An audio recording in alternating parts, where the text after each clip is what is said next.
শেখ মুজিব ও জাতীয় 4 নেতা সহ শতাধিক মুক্তিযোদ্ধার স্বীকৃতি বাতিলের খবরটি ভুয়া। তথ্যটি নিশ্চিত করেছে প্রধান উপদেষ্টার প্রেস উইং। এক ফেসবুক পোস্টে বলা হয়, মুজিবনগর সরকারের রাষ্ট্রপতি শেখ মুজিবুর রহমান, অস্থায়ী রাষ্ট্রপতি সৈয়দ নজরুল ইসলাম, প্রধানমন্ত্রী তাজউদ্দিন আহমেদ এবং 2 মন্ত্রী মোহাম্মদ মনসুর আলী ও AHM কামরুজ্জামান সহ শতাধিক নেতার মুক্তিযোদ্ধার স্বীকৃতি বাতিল বলে কয়েকটি সংবাদ মাধ্যম যে খবর প্রকাশিত হয়েছে তা সম্পূর্ণ ভিত্তিহীন, মিথ্যা এবং বিভ্রান্তিকর।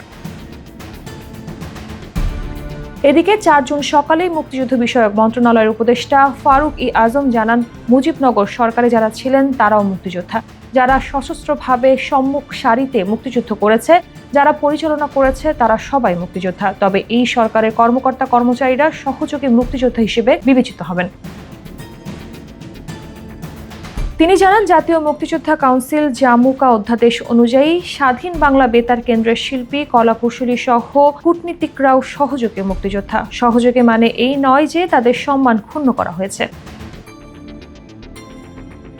1992 সালে মুক্তিযোদ্ধার যে সংজ্ঞা ছিল সেটার বাস্তবায়ন করা হয়েছে বলে দাবি করেন ফারুক আজম। বলেন, 2018 ও 2022 সালে এই সংজ্ঞা পরিবর্তন করা হয়েছিল। মুক্তিযোদ্ধা ও মুক্তিযুদ্ধের সহযোগী দুইয়ের সম্মান, মর্যাদা, সুযোগ সুবিধা একই থাকবে বলেও নিশ্চিত করেন উপদেষ্টা। এদিকে সংস্কৃতি বিষয়ক মন্ত্রণালয়ের উপদেষ্টা মোস্তফা সরোয়ার ফারুকীয় সংবাদ মাধ্যমে প্রকাশিত শতাধিক মুক্তিযোদ্ধার স্বীকৃতি বাতিল তথ্যটিকে ভুয়া হিসেবে উল্লেখ করেন। পোস্টে সরকারের অধ্যাদেশের কপিও জুড়ে দেন তিনি, যেখানে স্পষ্ট বলা আছে কোনো প্রকৃত মুক্তিযোদ্ধার স্বীকৃতি বাতিল হয়নি।